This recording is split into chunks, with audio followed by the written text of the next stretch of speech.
teman-teman, kembali lagi di program Remaja, Serunya bermain dan belajar. Baik teman-teman, mungkin kita akan lanjut nih berbincang-bincang bersama bintang tamu kita yaitu Bu Siti. Oh iya, Bu Mary. Oke, mungkin Mas Hud ada pertanyaan buat Bu Mary. Oke Bu, kan tadi masih menyangkut soal yang remaja tadi, kesehatan remaja tadi. Iya. Apa sih solusi sederhananya yang bisa dilakukan remaja biar mereka tuh hidup sehat, Bu?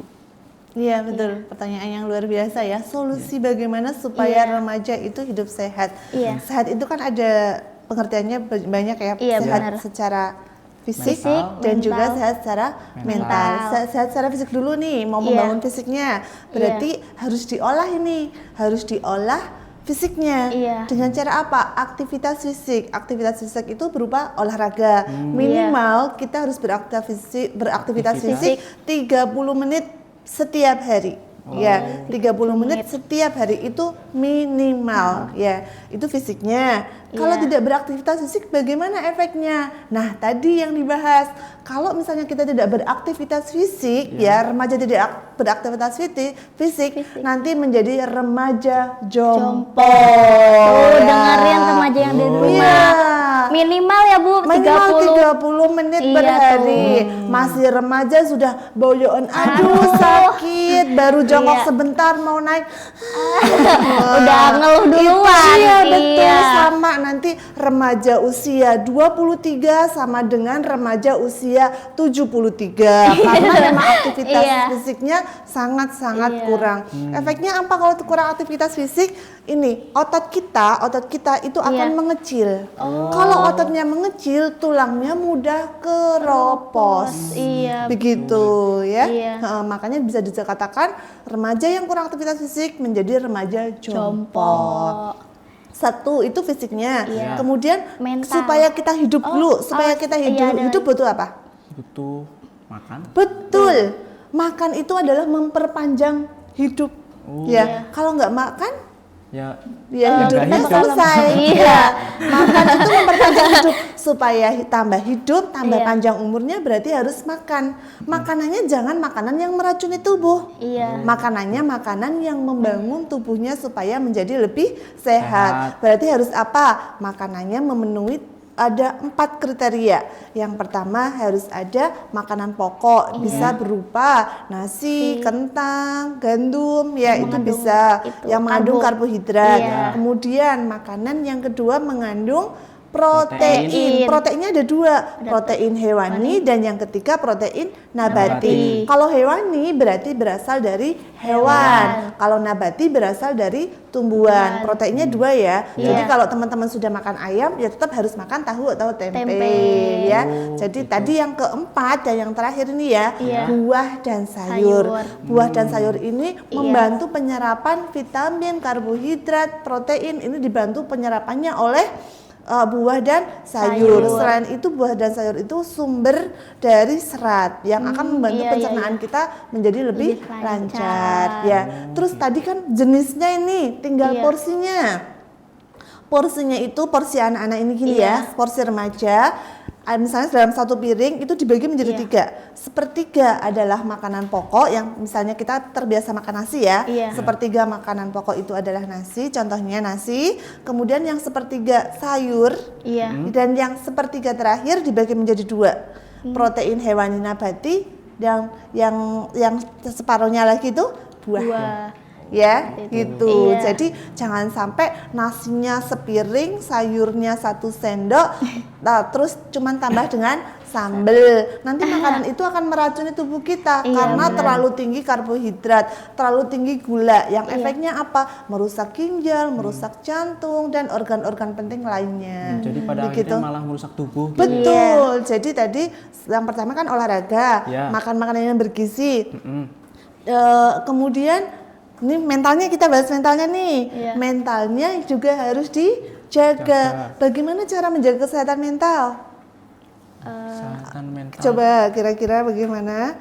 menjaga kesehatan mental itu adalah memasukkan hal-hal yang baik ke dalam otak kita. Berpikir positif. Betul. Contohnya ini ya, kita punya gelas, di dalam gelas itu isinya air keruh. Ya, air keruh itu contohnya kecemasan kita, ketakutan kita, rasa bersalah kita, overthinking kita, betul, insecure kita, itu adalah air keruh. Jika kita minum bagaimana? Ya nanti malah jadi meracuni tubuh. Kita kasih air putih. Air putihnya itu adalah memaafkan, bersyukur, ikhlas, betul. Yakin bahwa kita itu adalah manusia-manusia yang hebat, yang Allah ciptakan sempurna dibandingkan makhluk-makhluk lainnya. Nah, itu nanti yang keruh-keruh ini akan semakin memudar, akan semakin jernih, kemudian kita minum dan akan menyehatkan mental kita. Bener-bener masuk banget teman. Makanya untuk para remaja, gunakan waktunya sebaik mungkin untuk membangun pondasi masa depan. Jangan disia-siakan karena waktu itu tidak akan pernah bisa kembali. Jangan sampai kita berpikir bahwa kita masih punya hari esok. Tidak. Itu rahasia Tuhan. Jadi gunakan detik ini, waktu ini untuk yang terbaik, untuk membangun masa depan. Seperti itu. Baik Bu, mari kita masuk ya Bu ke segmen yang kedua, yaitu mitos or fakta. Nah, di sini kan tadi kan banyak tuh yang tadi ya yang di segmen awal tuh, karena remaja itu jadi nggak sehat gara-gara ibaratnya tuh FOMO gitu lah, yang lihat-lihat di sosial media. Nah, apalagi kan sosial media tuh banyak yang mengajarkan hal-hal yang tidak baik. Contohnya seperti vape. Nah, menurut Ibu itu vape itu aman gak sih untuk remaja? Vape untuk remaja, vape itu sangat-sangat tidak aman. Kenapa? Karena vape pada dasarnya juga mengandung nikotin. Apa yang membedakan dengan rokok konvensional? Kalau rokok konvensional itu mengandung tar karena dia dibakar, dia mengandung tar. Tapi kalau vape itu tidak mengandung tar, tapi mengandung senyawa-senyawa yang hampir sama dengan rokok, karena dia dihisap. Dia juga bisa merusak paru-paru, dia juga bisa menyebabkan penyakit-penyakit lain. Itu sama buruknya. Berarti sebenarnya tuh kayak sama aja kayak rokok, tapi cuman ibarat tuh kayak beda packagingnya lebih wah gitu ketimbang rokok. Lebih kayak anak gaul gitu. Itu seperti hanya gaya hidup tidak sehat yang seolah-olah itu lebih sehat. Hanya sekedar membangun opini otak kita, saya nge-vape lebih sehat, tapi kenyataannya tidak seperti itu. Kenyataannya vape itu tidak sehat. Berarti jawabannya apa Bu? Mitos ya. Mitos itu. Nah, yang kedua nih Bu, ini sering banget dilakukan oleh para remaja. Nah, mungkin Masud bisa mengaturkan pertanyaannya? Ya udah, jadi mitos or fakta nih Bu, mandi malam tuh bisa menyebabkan rematik. Itu bener nggak sih Bu? Ini betul. Ini biasanya terjadi pada orang-orang tua kita ya. Mengatakan udah malam nggak boleh mandi gitu. Padahal habis dari pulang sekolah, bajunya kotor, keringetan, gimana bisa tidur kalau nggak mandi ya? Risih gitu ya, kayak rasanya. Itu kalau misalnya seperti itu nggak boleh, kasihan teman-teman saya yang jaga malam nggak pernah mandi. Betul. Jadi itu adalah mitos mandi malam itu tidak menyebabkan rematik, kecuali mandinya itu di tengah salju pakai air es. Itu jelas banget rematik karena udah udaranya dingin, terus juga pakai airnya dingin. Misalnya mandi di Dieng pakai air es, itu malam-malam ya itu bisa menyebabkan otot-ototnya kaku karena dinginnya. Tapi itu bukan rematik, tapi itu kaku otot karena hipotermia, karena dingin. Gitu. Jadi mandi malam tidak menyebabkan rematik. Mandi malam itu membersihkan tubuh supaya kita tidurnya lebih nyenyak, badannya juga lebih fresh, membangun sel-sel baru yang lebih nyaman nanti untuk istirahat. Gitu.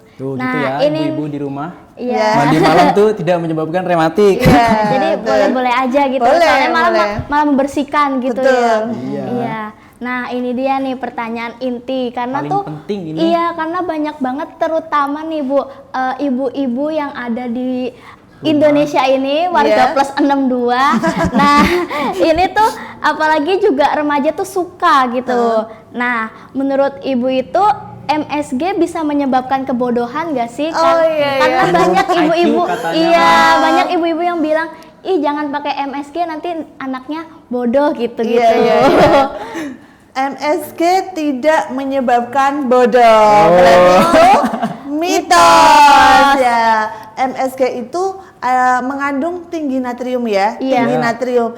Dia jika dikonsumsi dalam jumlah yang normal, jumlah yang sedikit, itu akan menambah rasa gurih atau umami ya, menambah rasa gurih dan tidak berbahaya untuk tubuh. Tapi jika dikonsumsi secara berlebihan, ya itu akan menimbulkan hipertensi, ya, akan menimbulkan hipertensi. Kenapa? Karena kandungan natriumnya tinggi dibandingkan garam, ya, itu akan membuat darah kita naik. Jadi misalnya remaja ini, yang dari remaja suka mengkonsumsi MSG nih, apa-apa pakai masako, apa-apa ditabur-taburin micin itu nanti jangka panjangnya ketika usia 40 mulai memanen nih hipertensinya. Mungkin usia 40 sudah tensinya di atas 140/90. Nah, itu efek dari kebanyakan mengkonsumsi MSG ya, tapi bukan menyebabkan bodoh ya. Jika dikonsumsi secara berlebihan menyebabkan hipertensi karena kandungan natriumnya yang tinggi. Seperti itu. Ini boleh satu lagi nggak aku? Boleh. Jadi Silakan, gini, Bu, silakan. ini personal aja nih. Kan saya kalau di rumah tuh suka kepanasan. Terus suka tidur nih di lantai.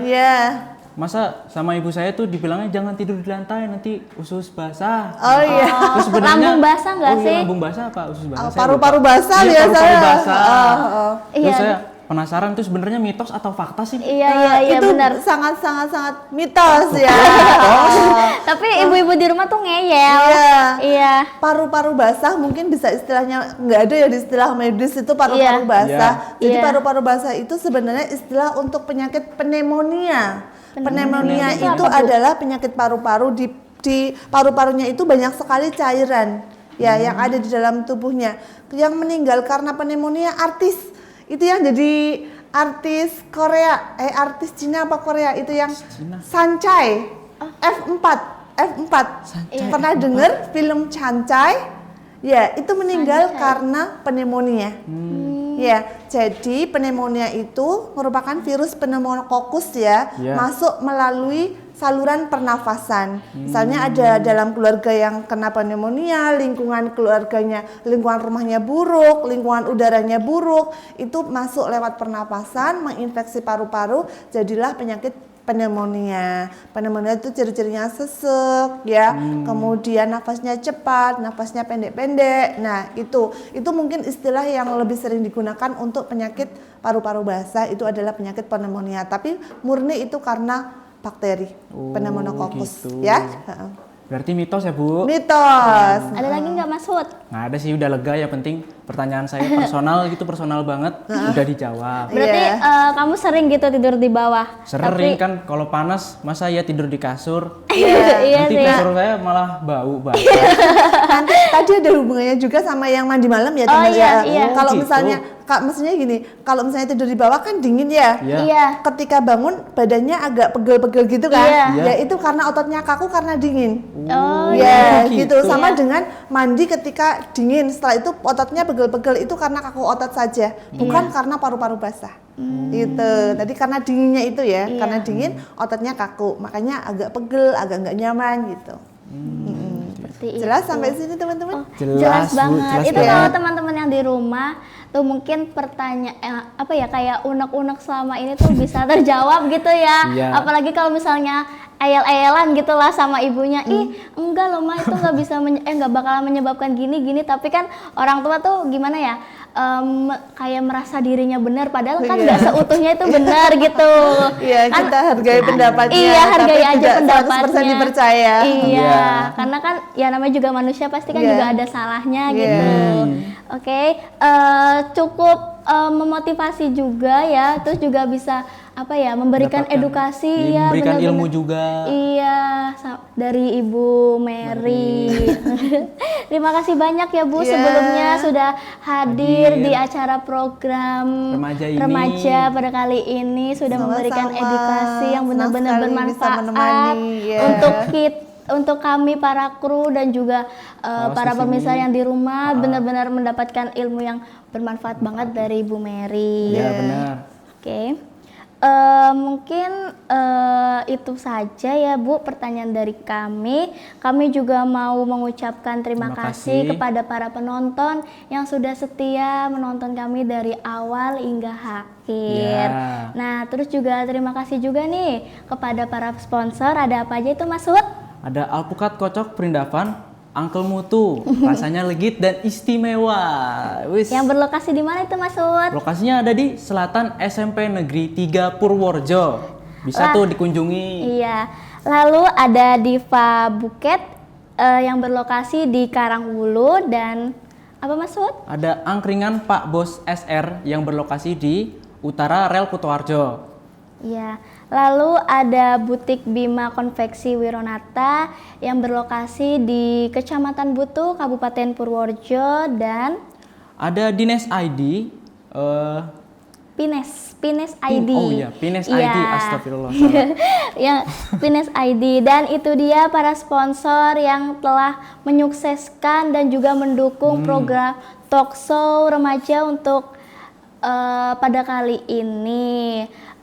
Saya dan juga Hud dan juga para kru mohon maaf apabila ada salah kata dan juga tingkah laku, mohon dimaafkan ya Bu. Iya, sama-sama. Iya, mohon maaf apabila ada kesalahan. Sampai bertemu di episode remaja selanjutnya. Tetap di program Remaja, serunya bermain dan belajar.